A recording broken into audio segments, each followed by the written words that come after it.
says, over the years, you've been effusive in your praise of Ajit Jain and his contributions to Berkshire. In the 2009 chairman's letter, you wrote, if Charlie, Ajit, and I are ever sinking in a boat and you can only save one of us, swim to Ajit. My question is, what if we don't get to Ajit in time?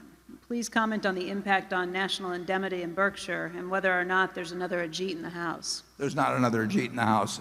I didn't hear the part immediately before when you were, but there's not another Ajit in the House. The impact on national indemnity, I guess the impact on the insurance companies as a result. If we lost him, yeah, it would be very significant, and that would be true of some other managers at some other subsidiaries. But it's quite dramatic with Ajit's operation because literally there were a few years when we had like 25 or so or 30 people where that operation, it was an unusual period to be in, but where its earning potential under Ajit was fantastic. That probably won't happen to that degree again. Wish it would, but he's done a tremendous amount for Berkshire. But I could, start with Tony. There have been a lot of managers that have created billions and billions of dollars of value for Berkshire. I mean, and maybe you can get into the tens of billions. It's having a fantastic manager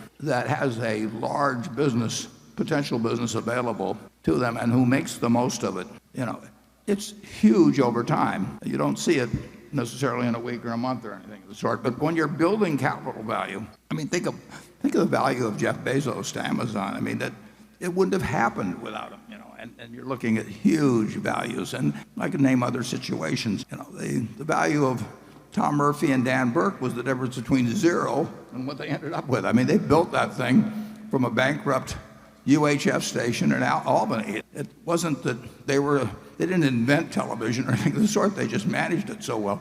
So really outstanding managers, they're invaluable. And we want to align. Charlie and I can't do it ourselves, but we want to align ourselves with them, and then have them feel about Berkshire the way we feel about it. And if we do that, we have an enormous asset, and we do have in Ajit and a number of the other managers. Charlie? Yes, and Ajit has a longer shelf life than we do. He'd be particularly missed. Well, let's not give up here, Charlie. I reject such defeatism.